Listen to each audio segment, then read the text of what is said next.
দীর্ঘ 17 বছর আমরা জনগণের অধিকার নিয়ে কথা বলতে গিয়ে বারবার জেলখানায় গিয়েছি অথবা লড়াইয়ের ময়দানে ছিল।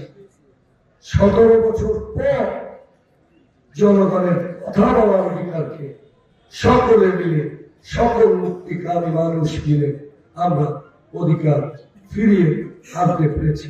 এই রাষ্ট্রটি যেমন করে লুটপাটের একটি রাষ্ট্রে পরিণত হয়েছে, ভোট ডাকাতের রাষ্ট্রে পরিণত হয়েছে, 36 লক্ষ হাজার কোটি টাকা বিদেশে পাচার হয়েছে, জনগণের ভোটের অধিকার রহিত হয়েছে, মেগা প্রজেক্টের নামে মেগা লুট হয়েছে, এটি বিনির্মাণ করতে এই 31 দফা রাষ্ট্রের মাধ্যমে বাস্তবায়ন।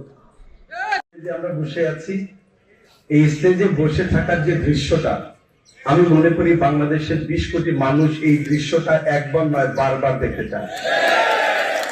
বাংলাদেশের মানুষ একটা সৌহার্দ্য সম্প্রীতির রাজনীতি দেখতে চায়।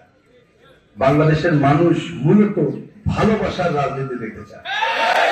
কিন্তু দুর্ভাগ্য, মাঝে মাঝে ওই পথ চলতে গিয়ে আমরা পা পিছলে যেমন পড়ে যাই, ঠিক তেমনি রাজনৈতিক ময়দানেও আমরা মাঝে মাঝে কেন যেন হোঁচট খাই। আমরা হোঁচট খাই বলেই বাংলাদেশ তার কাঙ্ক্ষিত লক্ষ্যে পৌঁছাতে পারছে না।